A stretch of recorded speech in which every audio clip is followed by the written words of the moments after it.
I'm just listening back to my beautiful track I right now, which is the first time ever with my headphones right now. I want to teach you guys on video how it sounds right now. So what I can do on video is I can listen to my track like this and press on my headphones with two hands while I'm recording you with one phone, in terms of while I'm recording I with this phone, so I can really, let's say, coach you upon how I'm really doing everything right now. I say it's a smart way for you to use technology and to make sure that you understand that you never have to listen to your music like this without a phone recording you. You have to record yourself while you're watching your own music track for the first time with headphones, so you can teach people how also to make sure that they can have skills necessary to be able to, let's say, coach people while they have two hands holding onto the headphones like this, because I want to be able to document my thoughts as well. So how can you do that when I'm pressing onto my headphones like this? You know what I'm saying? So I have to press into my headphones, but also record my camera like this, in terms of record I via my camera, so that I can teach you something as I'm doing this and as I'm holding onto my headphones. I mean, otherwise I have to pick up my phone with my hands, in terms of my hands, you understand? I then have to go this way, but then there's no, let's say, I mean, the sound effect or the sound of my music is never the same, because I have to push my headphones like this to listen to the track, you understand? So I record myself with video so they understand.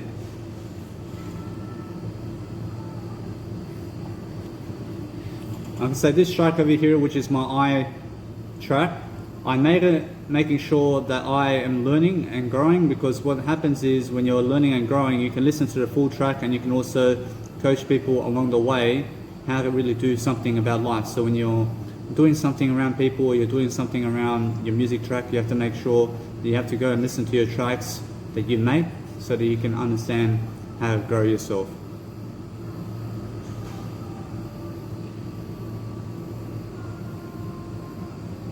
I'm saying at the moment the kick of my track is very amazing, and the track is really bringing out a tone over here. I did put the buffer size to about 800 in FL Studio. I mean, when you understand that, you understand how big my track is. I mean, the buffer length is the latency, so I have 64 CPU at the moment. I mean, understand, so in a computer software such as FL Studio, you can only ever have up to 100 CPU, but the more CPU you have in your track, the more it lags, you understand? So I have to raise the buffer size. I mean, if you put your buffer length to about 2000, I promise you have no lag in your mix at all.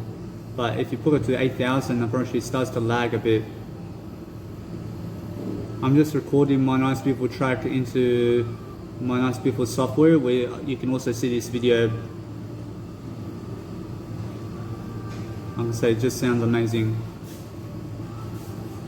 You also have to go through your track as well, so that people understand what exactly is in your sound mix, so you can explain that it's your voice and that you did it as well.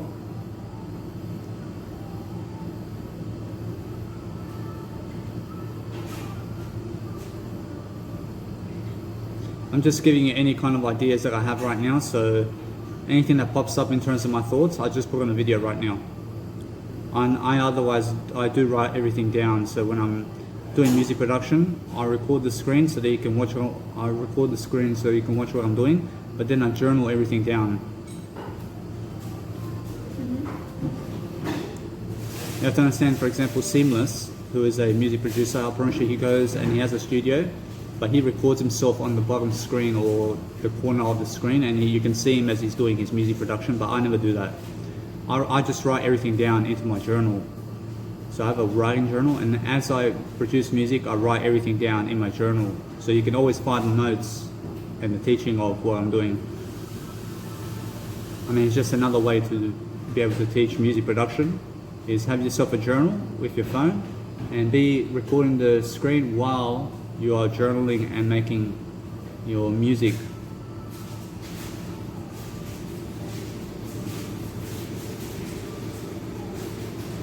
I'd say currently at 311 seconds, my track sounds amazing.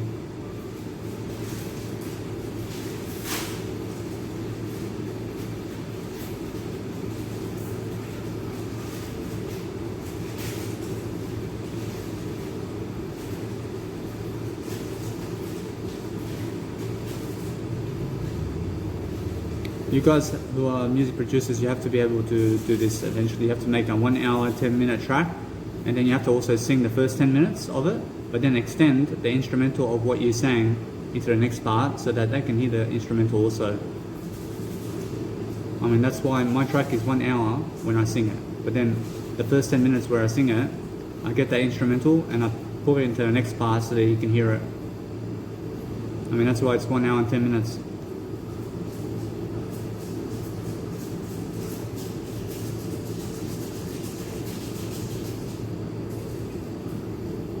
I mean, this is my first time ever listening to my music this way, so it's a big track, this one. I mean, it's one of the Aussteiger Trance anthems. You have to understand, it's top 1000, I mean, it's top 100, I mean, it's the top 10, you have to understand. You guys can also find this now in my nice beautiful Mega Drive with the recordings of how I did the music track as well, so that you can find out how to make music production and how to do trance music.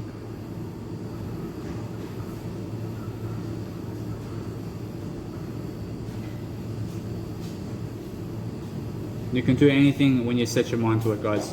I made this nice beautiful track, which is my track I made it in less than 24 hours. I mean, less than a day.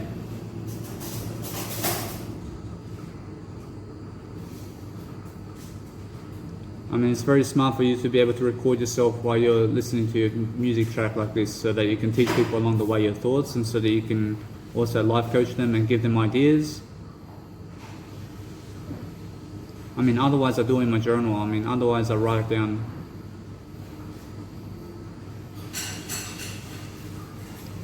I mean, it's also smart to record yourself with another phone with a selfie stick while you're doing a music production novice, so that you can teach people on the go what you're doing.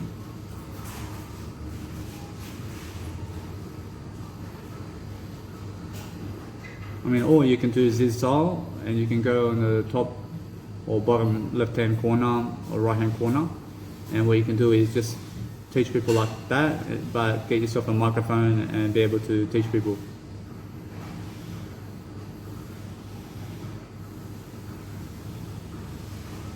I love the break line over here. I mean, it's around the 420-minute mark. I mean, that's 60 and 120 and 180. 6240.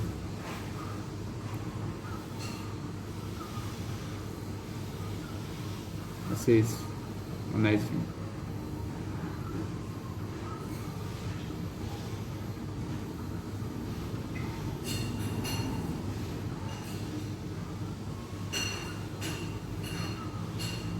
You also have to be making sure that you're recording your screen every time with a nice presentation where you can go and show people also before you even start the track.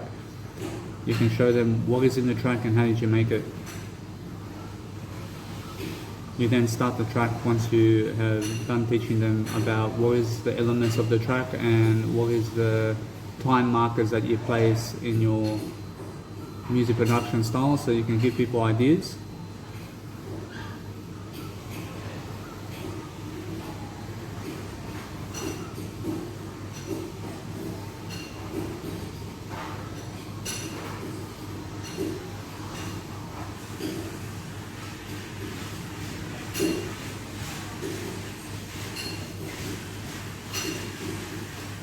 I can say the track sounds amazing at the moment.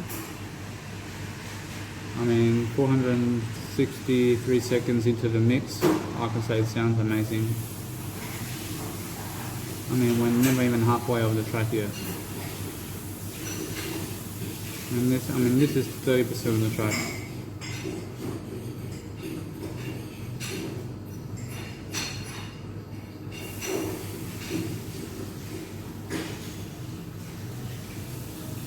I mean, I'm at 30% of the track. I do make my music at 137 BPM, so who's afraid of 137? I mean, the main reason is because I understand Armin van Buuren has the 138 signal. I say, hey, I realize that he has already taken the 138 BPM, so I am somebody who hosts the 137 BPM. I make my radio show and record label basing it on 137 because I understand Armin van Buuren is the 138. I mean, if you want to be the next big DJ in the world, I mean, guess what? I mean, go make yourself a 136 BPM or 135 or 139 or 140. I mean, make sure you understand that I and Armin van Buuren have the 137 and 138 BPMs. You guys can, however, always DJ your music on these BPMs. I mean, if you want to make your own record label, I mean, focus on another BPM.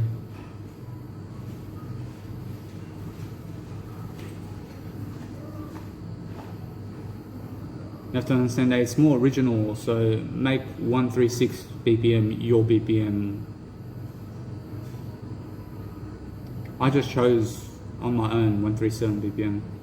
I mean, if you guys really want to choose these BPMs for yourself, I mean, just realize that it's more, just go original and just go be you.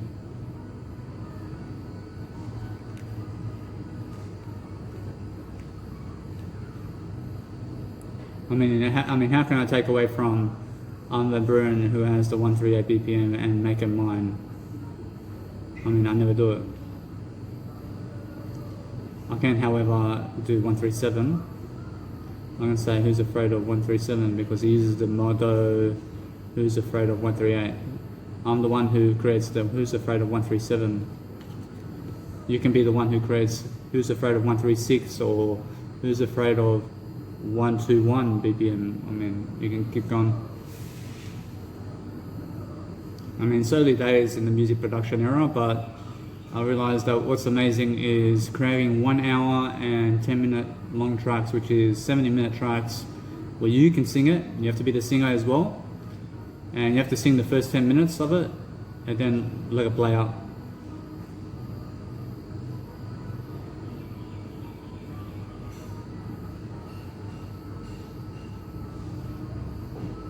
I do record, however, my nice beautiful music piece over here so that I can post it online somewhere and so that people can watch it. I do understand, however, that I was speaking a bit in this track over here, and I understand either way that I can just let it go, I can let it be this one. I can understand either way that I have to stop the nice beautiful, let's say, video before the 1 hour mark so that people can watch it online. But I understand either way that they miss out on the actual finish of the track. But I gave them the intro and I gave them the bits and pieces of this track that I can also link them to them. I can link them this nice beautiful piece of module and I can post it on YouTube so that they can watch it. I mean, so that nobody has to miss out.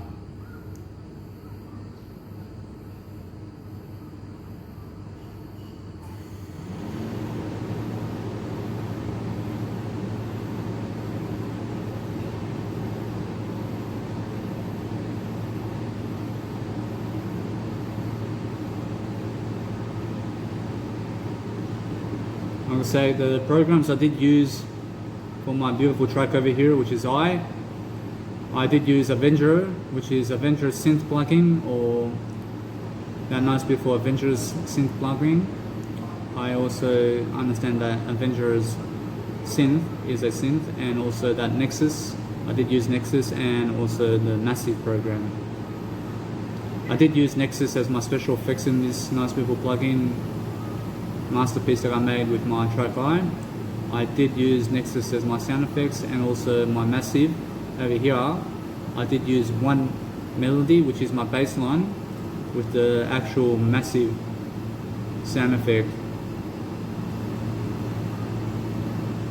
I did use LFOs with the Massive, I did use Perf with the Massive. I also did use the Avenger synth plugin with intro pluck melody and drop pluck melody. I did also use a piano. I do use a piano in my nice beautiful track over here, which is a Grand Raspberry piano. I mean, to make this nice beautiful track that I just show you over here is $20,000. I I've actually put into myself to make music altogether. So just to be able to hear this track is $20,000.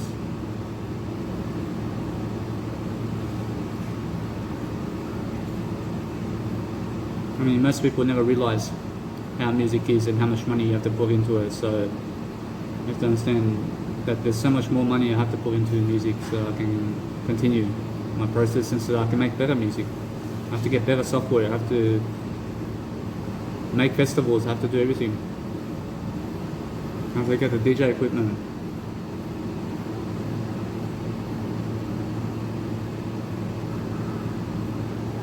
I'm going to say the filter through in terms of the EQ filtration that I say, which is automation, but I use filtration. I understand it's just my fancy way of saying that I'm nice about it. I can say although that it's more that I did place the EQ filtration inside of my Nice Beautiful mixer channel, which is my master channel, and I use the EQ filter to go and really, let's say, describe everything in one video so that you can understand everything as well. But I use the filtration with EQ in the master channel, and then you can hear the whole track actually EQing and equalizing.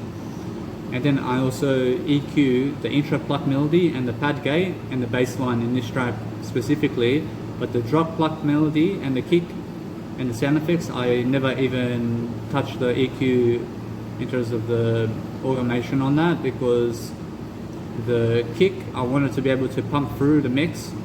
So if you're always EQing the kick in your mix, I mean, then where is the kick? I mean, in a sense, so when you understand why I never did the EQ in terms of the automation EQ with the FX and the kick and the drop pluck melody in my music over here, is because, and also inside of my hats and kicks and my percussion, is because I wanted to be able to be heard fully in the mix. I understand although that I did EQ the bass line and pad gate and intro pluck melody, which is coming in and out of the mix throughout the whole track, because it's a melody zone where it's happening mostly in the track.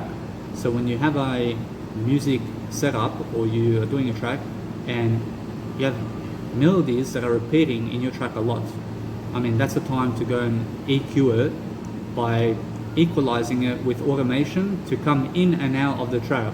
So that's what you do in trance music, and that's how when you remove the bass line, suddenly you can hear the hats, for example, or you can hear the kick, or you can hear the effects from where the bass line was, for example. I mean, when you automate your music, I mean, certain sounds will go away from the mix, but then other sounds you will hear much better. And that's how you equalize and EQ your mix. You have to understand that it's never just about taking away frequencies and adding frequencies to your mix. Unfortunately, it's more about automation with EQ also. I mean, when you EQ your mix while it's automating in and out of the track, you're going to bring out certain frequencies from the track so that you can hear other frequencies, and then other frequencies are going to come in, and you're going to remove other frequencies so that you can hear other frequencies. You get it? Sure. That's why you can cross automate. You can also automate in a way that you have to do the high pass and low pass filters while also doing the main master channel. I mean, you have to do the main master channel EQ automation also. I mean, what do I mean? I mean that in my intro pluck melody, I'm EQing the high end and the low end. I mean, that's two automation clips. So when I go and I do the high end first, I do the whole track. I then make sure I EQ all the highs from the track, and then I do the opposite end, which is the low end, and then anywhere where there is no, let's say, high pass filter on my melody, I put the low pass filter there, so that it's always going in and out of the Nice Beautiful melody. But then I also put the EQ master channel automation on the actual melody, and that way it adds extra effect that some other type of automation is also making another effect on that melody. Unfortunately, now you have to do that for the instrumental channels in your mix where it's always repeating, or some kind of melody, as you see, for example, my intro pluck melody and pad gate and bass line is mostly in the track. So when you see it, that it's mostly in the track and there's nothing cut up about it. I mean, if you see my effects channels and my top 3 melody lines that I put in my top 3 instrumental tracks in my FL Studio, you'll see the differences of why I stay away from FX automation over here.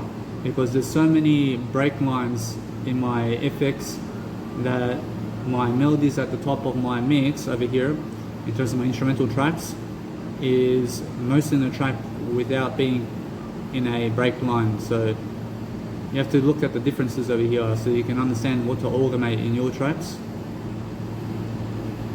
You also have to understand that as I'm producing this nice beautiful melody zone of my tracks, I mean, what I can do is I can go and make a video about every single track I did make in my nice beautiful music production after the track, so that you can find out exactly what did I do in that track that made all the difference in the world, so that I can revise the whole track for you in one video.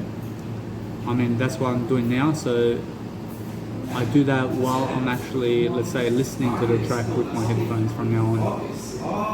Actually, now that's a new skill that you have to learn. You have to learn to be able to teach your music once you have done it on a video, so you can so you can recap your music to other people, so you can teach people something about that music track that you made. I still have to go into my music tracks, but what I do is I teach it from this point on. So if you did miss out on teaching people something, you can always catch up. You can always catch up to teaching them from this point of view in terms of where you are now.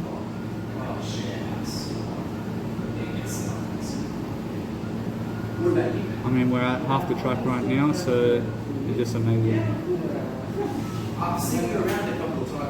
I can say, for example, that when you place an individual who has a 70-minute track, that's one masterpiece. And then you say, for example, Armin van Buuren, or let's say Danny Milivojevic versus Armin van Buuren in a head-to-head clash about whose music is better, for example. I mean, Armin van Buuren right now may play 20 of his tracks to meet one of mine. I mean, understand? I mean, his tracks are 3 minutes each. I mean, this one here is 70 minutes long. I mean, understand? So there's a big difference.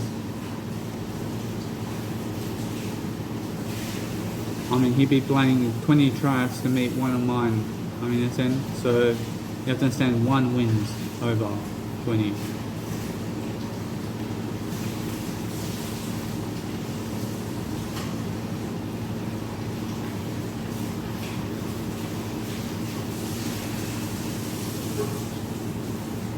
I actually have to upload this nice beautiful video to YouTube so that you can understand what's also happening in terms of this content, and also my nice beautiful track over here as well. You guys can find my nice beautiful track over here, which is my iTrack, on YouTube, so you can find out exactly what kind of track it is, and also figure it out that you have to understand that you can find my beautiful track inside of my IGTV. My Instagram IGTV, you can find my track.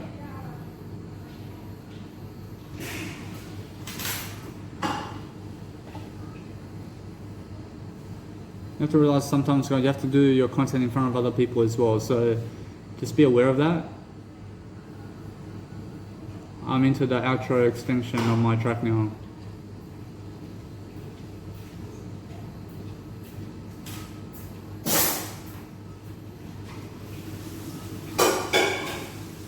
It sounds amazing. I mean, the sound's amazing. I mean, what you can do with FL Studio is amazing.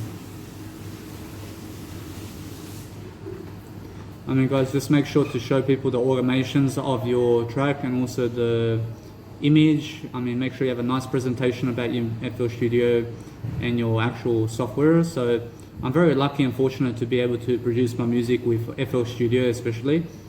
Unfortunately, although it's because of the piano roll, and I understand the piano roll in FL Studio is so much better than Logic and Ableton, and the arrangement is so easy to do. I mean, there's no excuses. You can start FL Studio today for free, and I suggest you go with FL Studio. I'm saying mainly it's because of the piano roll of FL Studio, and that's it. I promise you, you enjoy it. You must see how amazing FL Studio piano roll is.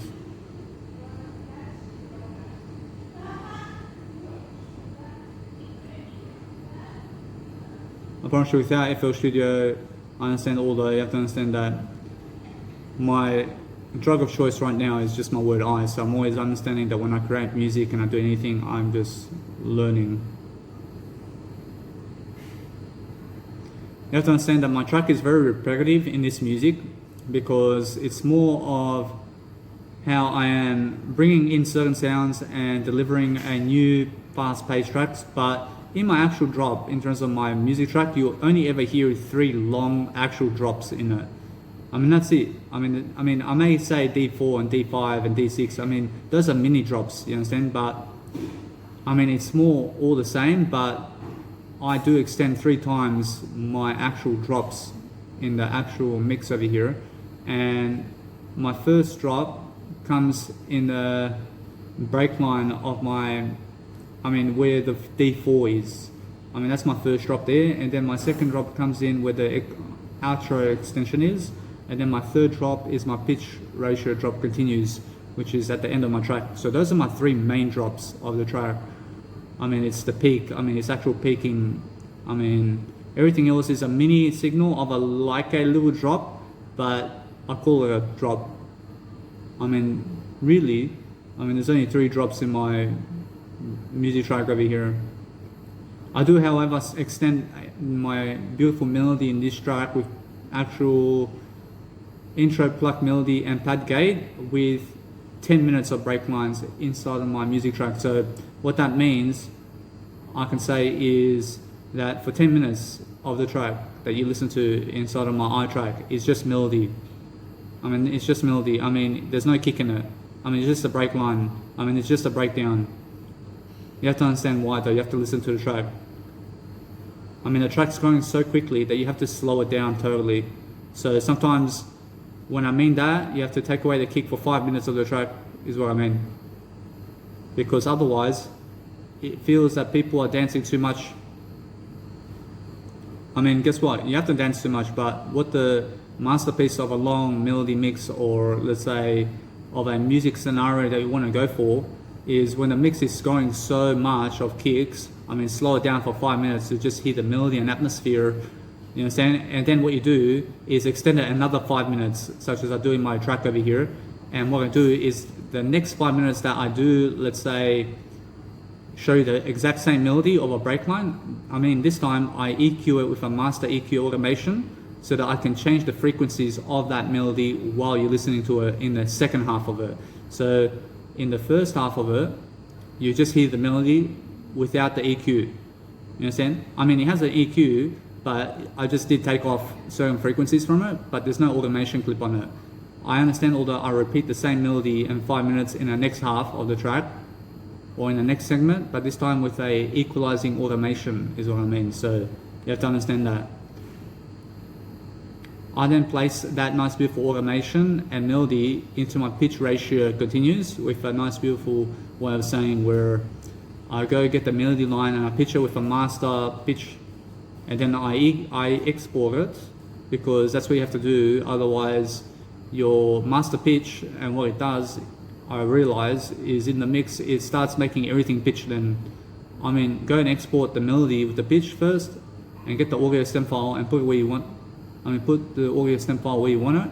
But then what you do also is use the pitch melody that you have with the top line melody of what you did intend it for, in terms of, let's say you have a melody, you pitch it, use the actual pitch of that melody to correspond to it maybe just 1 second earlier, so that you can hear a new effect with another melody going through. So it's going, instead of you hear it. I mean, it's an extra effect. So it's more, you're pitching one melody while the original melody is still playing, but it's just off a bit. You understand? But that's an effect. So I did that in my nice beautiful track over here by accident, and it just shows up in my nice beautiful masterpiece that I chose it. You understand? I chose to do that, so I did create that. At first, it came as a surprise to me that it happened, or that it did happen that way. But then I say, wow! I say, what an effect! I do place 2 build-ups in my track over here, so you can have you can actually have 2 build-ups, or 3 or 5 or 6 build-ups in your music. I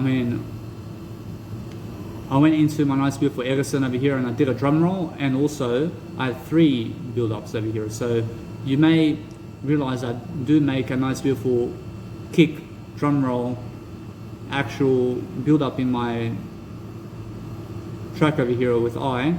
I'm at the breakdown now. I although have to say that I have 3 build-ups.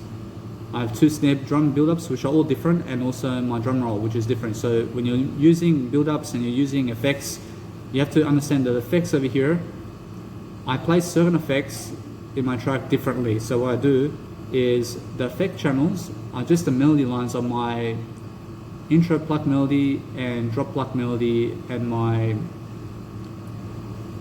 that's it. Just those effects I do place in my track, but I mix it up with piano and other sounds. And that's why you hear the do and do.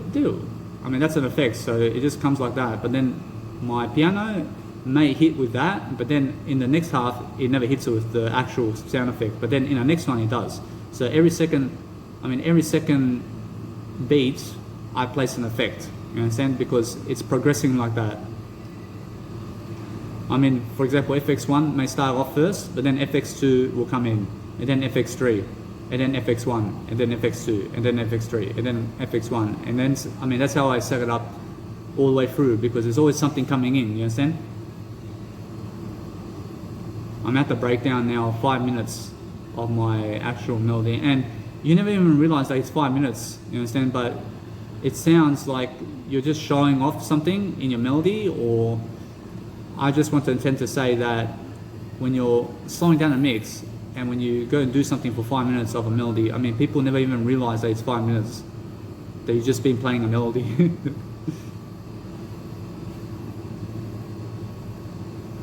The mix sounds amazing, I have to say. I would say, however, that if you start off your music, for example, and you go and place it online somewhere, you go and do the vocal version as well. So go and take your vocal version with the instrumental version and go and teach people even more about it, for example, in terms of what you've done in the track, and listen over.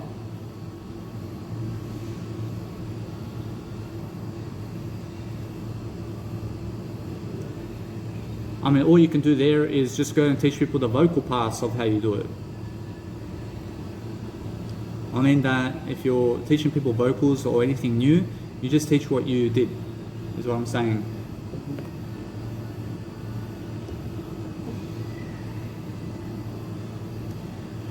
I understand I'm a non-smoker now, so it's great. I feel amazing. I can breathe, I can exercise, I can eat better. I'm a vegan still, so I've been vegan for 3 years.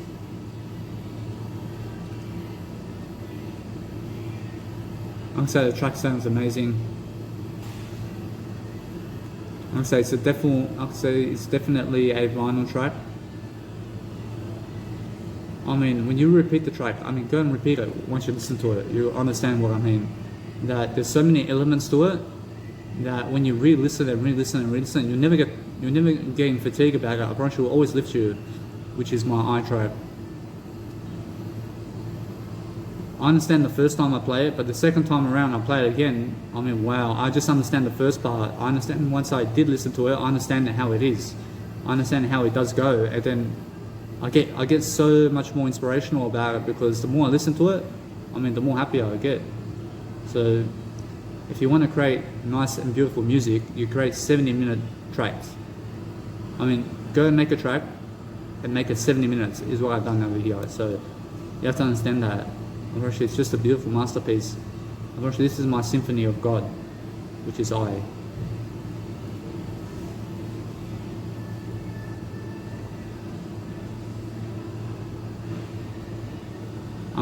The pad gate over here just did change my life, I promise you. I did start my nice beautiful, let's say, recordings over here, so you can go and watch it in my Mega Drive.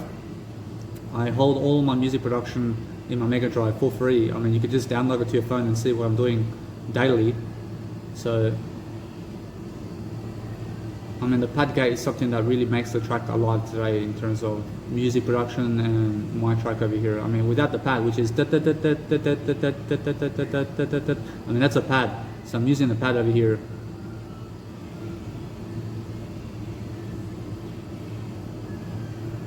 I mean, I mean, there we go. I mean, what happens over here is I did break off, but what happened over here is I say over here, you just have to understand, you have to be quick to talk, you have to be quick to communicate. You have to understand that when you're communicating, you can always find what you're looking for through the words you're saying. So if you understand my nice beautiful track over here, which did show some CPU footage over here. So what I mean is that before the drop 7, I realized it did cut off a bit and it did break off, which means that it was starting to lag my video. I mean, what can I do? You have to understand that my FL Studio can play up to 1 hour music sets, and actually I can create 1 hour sets into the music sets. But if you want to, let's say, reduce your CPU inside of your music, I mean, all you have to do is export all the actual audio files of your track, and then what you do is you put it into another FL Studio folder and open up a new FL Studio and put your stems from this track that you make, for example, or any track that you make, into a new FL Studio FLP file, so you can reduce the CPU or latency or lag of the actual track that you're making, and then you can work with the audio stem files only with your music track. Alright, now what I can do with this track is understand that it's 1 hour and 10 minutes. I mean, it's more than enough for you to listen to. Understand? I mean, it's more than enough, and there's so many elements. So if you add 3 effects channels in your mix, I'm pretty sure it's more than enough. I mean, look at my track and look at what I'm doing. I have 4 percussions, I have 3 effects, I have 4 melody lines. I mean, everything else is EQ. I mean, understand? I mean, you have to understand that I have 4 melodies. I have 4 melodies in my music track. I have 3 effect channels, which is just the 4 melodies. I mean, in a sense, so I make effects today with my melodies. So if I go, for example, let's say the intro pluck melody, I go put a piano on it. I play the piano in some part of the track over here while it's playing my intro pluck melody. I then place another sound effect or something like that where I get the intro pluck melody or the drop melody pluck, and what I do is I select the sound, I use any sound that I love and I tweak it here and there if I want to, but I use it and then I put it inside if it sounds good for me. You understand? I mean, that's it. I mean, it's all original sound. I mean, you have to understand, every single day focus on understanding to create more original stuff than anything else. But if you love the sound, I mean, play it. I mean, if you love somebody and what they create in life, I mean, use their content all the time. You understand? I mean, if you understand that somebody makes a phone and you love the phone, but they made it, I mean, use the phone. I mean, why do you have a phone today? I mean, why do you have the headphones? I mean, somebody else made the headphones. I mean, in a sense, so use everything that you can. I mean, as long as you love it, you have to love everything.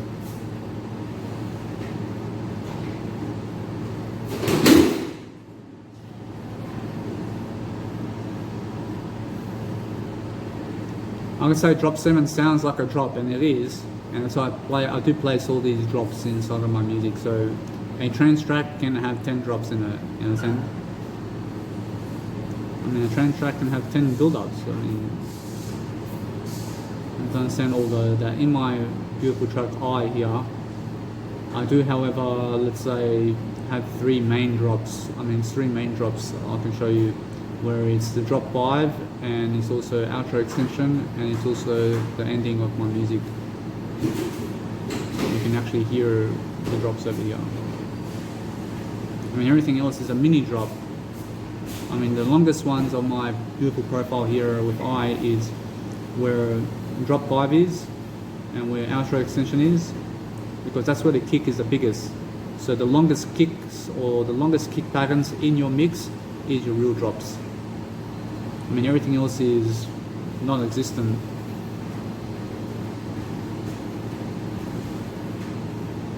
I do, however, place a mini drop which is much bigger to the end of my track over here, so it's much more useful that you understand what I'm doing over here. Is you start off with mini drops which are so small here and there at the intro, you understand? But then the drops have to go much bigger the longer the track goes. So you have to extend the track to be kicking longer as the track is going through the track much longer. So the longer your track, the more your drop kick has to hit, and it has to be hitting, you understand? So when you look at my drop 5 kick and how I do the pattern over here, you see my drop 6 one, and it's where the outro extension is. You see that kick pattern right there as well, and it's the same size, you understand? So either way, you understand. Then you see drop 7, which is the biggest mini drop of my series, for example. I mean, it's a mini drop because it has no pad gate and it has no pluck melody. But what I've done at drop 7 over here is I removed the pad gate, I removed the pluck melody, but it's still a drop 7, but it's a mini drop, and it's one of the biggest ones in terms of the kick range. So I extend the kick range over here because the other ones have a mini drop with an intro pluck melody and pad gate, but this one no. I mean, this one here, I removed the intro pluck melody and pad gate to place the kick to be much longer as a mini drop than all the other ones, to put emphasis on that one, you understand? Because it has no pad gate, otherwise it has no pluck melody in it. I mean, and then it goes into the break line where my automation is over here, and then into the final drop, you understand? So my mini drop is what I'm saying, where you can place one mini drop just before a big drop to your music right at the end of your track, you understand? But when somebody else is playing your music, for example, and they're doing a vinyl set or they're playing on stage, I mean, ask them literally to show up at the event and watch them doing it, because it's your track. I mean, if you make the track of 1 hour or something like that and they're playing it, I mean, be at the festival while they're playing it. I mean, understand? I mean, it's your track. I mean, see how they're doing it. I mean, go learn something. And then either way, you have to understand my mini drop in drop 7 is actually, let's say, longer than all the other mini drops, is what I'm saying. But it's the final mini drop, you understand? And then it goes into a big breakdown. I mean, it goes into the same breakdown, but with a filtration on it. I realize, and then it goes into a final drop.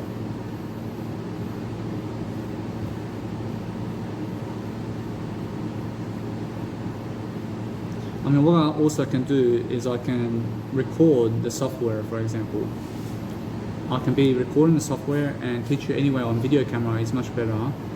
But I can also teach you quickly by doing the nice beautiful microphone once I do finish my recording with the music track. And then what I do is I teach you just the elements of what's in the track, and then I play it, and then everything else I can put on the video is much better for me, understand? And then I put the files together so that you can always catch up with everything. I mean, if it's never in the actual, let's say, video footage of my screen where I make my music at any time. I mean, there's people sleeping around me. I mean, I never want to wake them up, so I just journal everything. And then I journal literally, I write physically in my electronic phone about what I make. And then I'm a life coach, I'm talking about my daily life. I'm talking about my music in my journal. I mean, example, I'm teaching you. And either way, somebody's going to read it. But then what happens is, in the daytime, I make a video like this, and I listen back to the video, and I teach you the elements of the track really quickly in the video. Is what I'm saying, that you have to do that. You'll notice, however, at my drop 7, I have a break line after the drop 7, but I have a filtration on it. And then notice the next filtration, which is the pitch drop ratio. You understand, I use the same filtration with the drop. You understand? So as the break line is filtering in an equalizer, you understand that it's going to do that again in the pitch ratio drop, but just with the kick. You understand?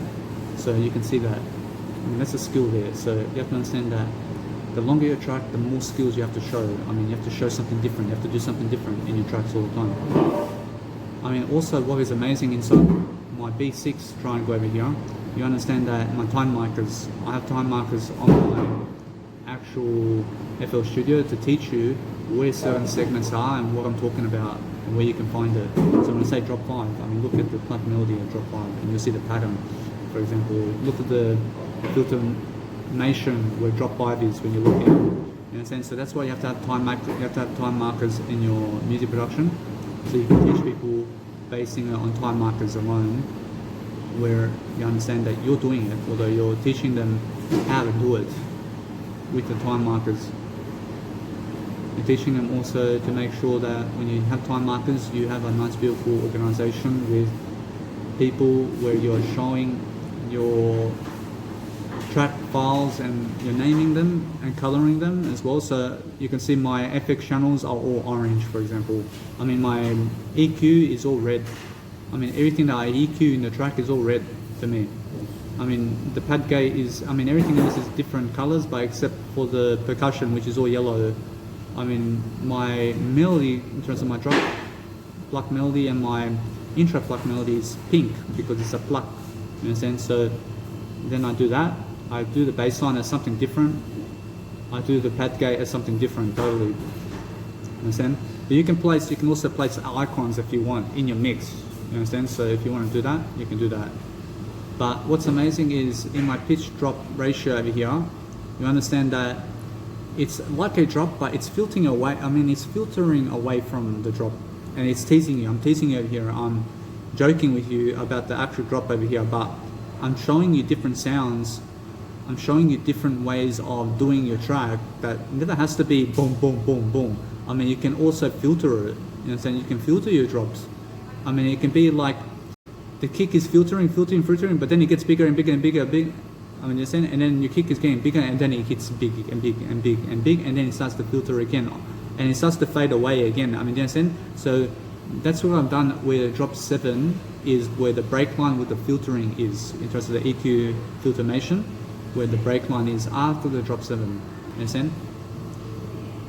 I mean, you can see, I mean, after the break line is a pitch ratio drop where the kick is. So look where the kick is, where the filtration after break line of drop 7 is. You understand? You'll find it. I mean, it's toward the end of the track. You'll find the filtration of the pitch ratio drop, and that's where my kick is just filtering in and out of the track. But it's teasing you, but I'm showing you different elements of the track over here, because otherwise, how do I go and extend my track? For example, I have to extend it. So what I do to extend my music tracks is I use a EQ filtration to filter it differently, because you only ever find that filtration in the track where the pitch ratio drop is. You understand? So that's why it's different. You have to make different elements. So that's why I'm saying that the EQ filtration is why you can make a 70-minute track. Understand? But without EQ, I mean, you then are screwing yourself over. I mean, understand? Because without EQ, I mean, go and listen to my EQ and how I EQ everything, and how it fades in and out. I mean, if you never do that in your tracks, I mean, how do you expect to be professional? You have to understand that if you want to be professional, you have to look at how I go and EQ everything. I mean, go and look at it. You have to understand, I need you to listen to it. I need you to listen to how it is to have a filtering track without understanding anything other than you, but understand that when you see how the filtering of a track is inside a track, you understand different elements of a track. You understand why it's different because of the filtering. Because the EQ is what you need to filter it with. You have to understand that EQ, there's a parametric EQ in the nice beautiful FL Studio, which is EQ2 or parametric EQ2. I mean, any EQ can do it. I mean, you go create automation and start to understand that anything that has a display with an EQ, such as parametric EQ2, is much better than anything that's just toggle buttons or knobs.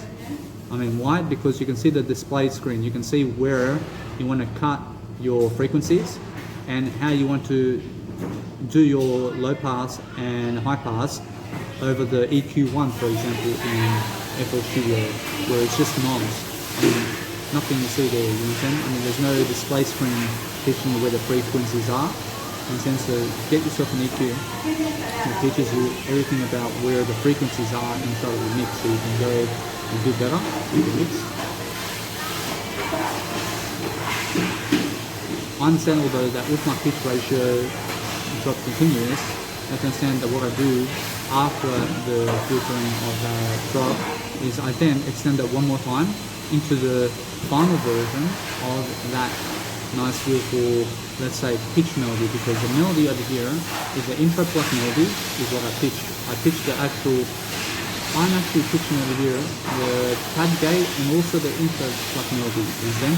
So what I teach over here is understand that once you go and pitch something, you duplicate it, you can triple it, you can do as many aspects of life as you want. But this, I can go and filter these tracks and I can extend my whole track. So for example, let's say it's 70-minute track, but I can duplicate that. I can duplicate and make it double what it is. But then what I do is I grab another EQ Super Automation, and this time I EQ the whole track again differently.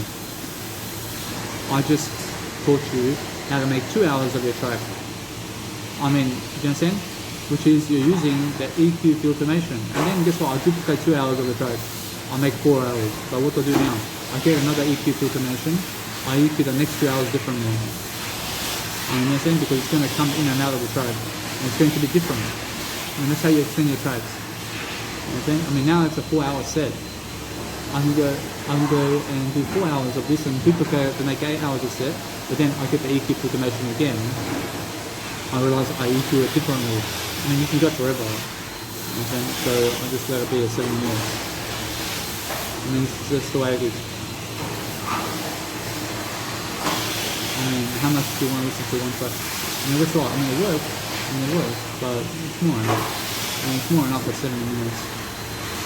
I mean, it's more enough. But that's the kind of aspect I'm teaching you right now. I mean, you have to use EQ in your music because you have to take away frequencies and add certain frequencies.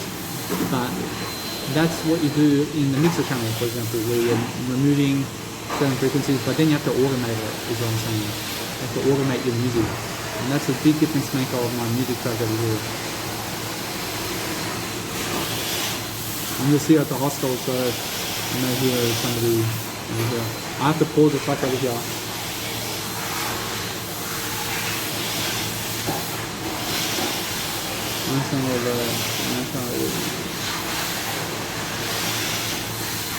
I can say over here, I did actually, let's say, I had to cut off the actual video at 59 seconds, 59 minutes and 50 seconds because I want to upload it into IGTV.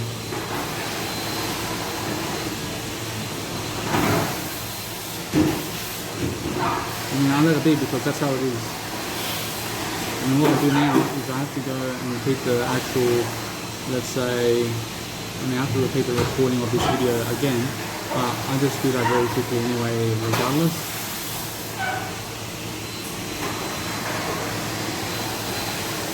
I mean, it sounds amazing. I mean, although that in the actual part where it's the ending of my music, I automate it with a filtration with my EQ, and what I do is I make sure I go and I just make sure I always go and EQ it in a way that it finishes the track. I finish the track while the drop is playing. I mean, in a sense, so when the drop is playing, I finish my music on the drop. Or you can also go and do something different if you want, but I mean, if you understand, that's how you finish off a track. You finish it off at the peak. In a sense, so when it's kicking and kicking and kicking and then suddenly just fading away, I mean, you understand? And it's gone. I mean, what happened? I mean, why did it stop? I mean, understand? And that's the whole point. And that's the whole point. I mean, so far this track is amazing. I mean, I can hear it the whole time. So I'm pressing into my I'm pressing into my Sennheiser headphones. I gave $300 to have these Sennheiser headphones. I mean, $200. Although have beautiful headphones. In a sense, so either way. As I was saying, I mean, it's a balancing effect, so I can hear both ends being in a balance, so that's the kind of headphones you need. But I was looking for headphones that are veganism ones, where there's no meat cushions. You see these cushions over here? I mean, this is cotton, I mean, this is plastic, you know what I'm saying? So other headphones have actual leather on them, you know what I'm saying? So I never want the leather ones. I mean, even they're $600. I mean, $600, I never want those. I never want them because they have the cushion of meat on it. I mean, they're using leather, so I'd rather use $200 ones.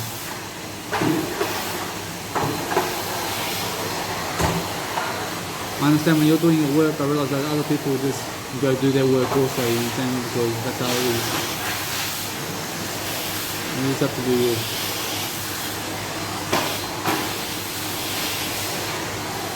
And that's I thank you guys for watching. I'll see you guys in the next video.